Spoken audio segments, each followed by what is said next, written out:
চিপাঝাৰত এতিয়া বনৰীয়া মহৰ সন্ত্ৰাসে আচলতে ত্ৰাসিত কৰি তুলিছে চিপাঝাৰৰ কুৰুৱা অঞ্চলত আৰু মই বৰ্তমান সামগ্ৰিকভাৱে কুৰুৱাত উপস্থিত আছোঁ আৰু কুৰুৱাত ক'ব লাগিব যে আজি বিগত কিছুদিনৰ পৰা বনৰীয়া মহৰ যি সন্ত্ৰাস সেই সন্ত্ৰাসে আচলতে সাধাৰণ জনতাক ভীতিগ্ৰস্ত কৰি তোলা পৰিলক্ষিত হৈছে মই সামগ্ৰিক সেই পৰিৱেশ দেখিছোঁ এয়া হৈছে কুৰুৱাৰ এখন যি পথাৰত উপস্থিত আছোঁ আৰু প্ৰায় 30টাৰো অধিক আচলতে বনৰীয়া মহে ক'ব লাগিব যে এই অঞ্চলটোত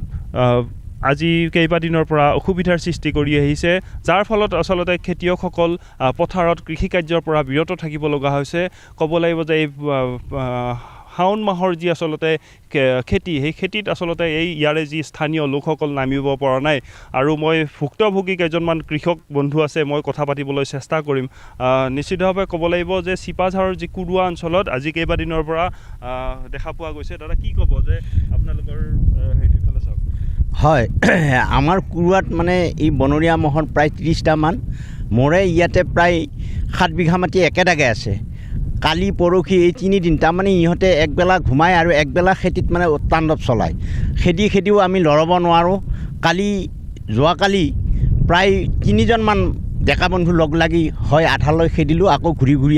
আহি আকৌ খেতিত লাগে কি বুলি ক'ম দুখৰ বিষয় পহিলতে এই মহবোৰে আমাৰ কঠীয়াবোৰ শেষ কৰি পেলালে দ্বিতীয়তে আমি যি মুৰাকে তুলি আনি অলপ ৰুইছিলোঁ তাকো এতিয়া খাবলৈ আৰম্ভ কৰিলে ক'বৰ আৰু আমাৰ উপায় নাই আমাৰ যিখিনি কৃষক আছে সকলো খেতিৰ পৰা এতিয়া বিৰত সকলোৱে মূৰে কপালে হাত দি বহি থকাৰ নিচিনা হৈছে এতিয়া চৰকাৰেও ইয়াৰ কোনো এটা সুবিধা নলয় সেয়ে আমি চৰকাৰক আমি বিশেষভাৱে অনুৰোধ কৰিছোঁ তেখেতসকলে ইয়াৰ যাতে আমাক প্ৰতিষেধক কৰে তাৰ বাবে আমি তেওঁলোকক সেৱা ধৰিছোঁ কৃষ্ণ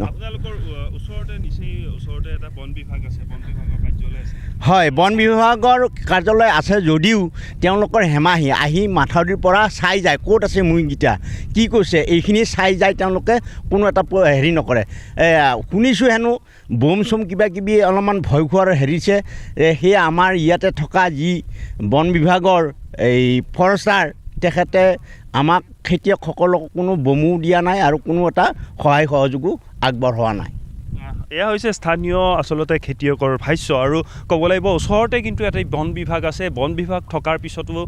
জনসাধাৰণৰ যি সুবিধা সেই সুবিধা কিন্তু এই মুহূৰ্তলৈকে হোৱা নাই আৰু এজন কৃষক আছে আপোনাৰ ওচৰলৈ আহিছোঁ কি ক'ব যে এতিয়াও আপোনালোকে এই সমস্যাৰ মাজত থাকিব লগা হৈছে ইমানখিনি খেতি কৰাৰ ভিতৰতো খেতি খাব পৰা নাই সেই ৰোৱাবিলাক শেষ কৰি পেলাইছে তেওঁলোকে আহি নিজে চাইছে তেওঁলোকে চাই পেলাই তেওঁ নিজে ক'ব গতিকে আপোনালোকে কিবা সিদ্ধান্ত এটা লৈ লওক গতিকে আপোনালোকে মহখিনি গোটেই লৈ গুচি গ'লে আমি কুৰুৱা মানুহখিনিয়ে খেতি কৰি খাব পাৰিম গতিকে আমি কুৰুৱা মানুহখিনি খেতি কৰি খাম কেনেকৈ কি কৰি যাব নোৱাৰি থ'ব নোৱাৰি গাড়ীৰে মুখ এৰি আছোঁ আমি আৰু ৰোৱাবিলাক গোটেই শেষ কৰি পেলাইছে তেওঁলোকে আহিছে আহি তেওঁলোকে নিজে চাই তেওঁলোকে আপোনালোকক কি ক'ব লাগে ক'ব পাৰিব আমাৰ পথাৰত নামিব পৰা নাই কোনো খেতি কৰিব পৰা নাই মহৰ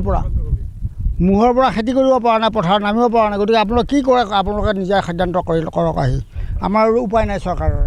চৰকাৰলৈ কি আহ্বান জনাব দাদা কি ক'ব চৰকাৰলৈ কি হয় আমি চৰকাৰক এইটোৱে সেৱা ধৰিব বিচাৰিছোঁ যে আমাক এই বনৰীয়া মহৰ পৰা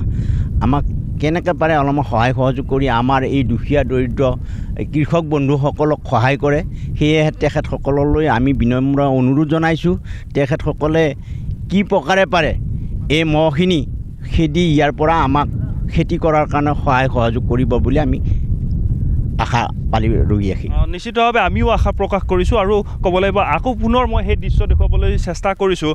কিছু দূৰতে আচলতে আমাৰ পৰা কিছু দূৰতে আচলতে এই মহৰ যি আচলতে এক জুম দেখিবলৈ পোৱা গৈছে ইয়াত কেইবাটাও আচলতে মহ আছে তাৰ খুৰা ইয়াত কিমানমান মহ আছে ইয়াতে 30টামান মহ আছে পোৱালীয়ে ছোৱালী 30টামান হ'ব আচলতে 30টামান আচলতে ইয়াত মহে যি ত্ৰাসিত কৰা পৰিলক্ষিত হৈছে আৰু সেই মই ভিজুৱেল দেখুৱাবলৈ চেষ্টা কৰিছোঁ এয়া হৈছে কুৰুৱাৰ দৃশ্য আৰু এনেধৰণে কুৰুৱাত আচলতে বিগত কিছুদিনৰ পৰা যি বনৰীয়া মহাৰ সন্ত্ৰাসে ত্ৰাসিত কৰি তুলিছে ইয়াৰ অঞ্চলবাসী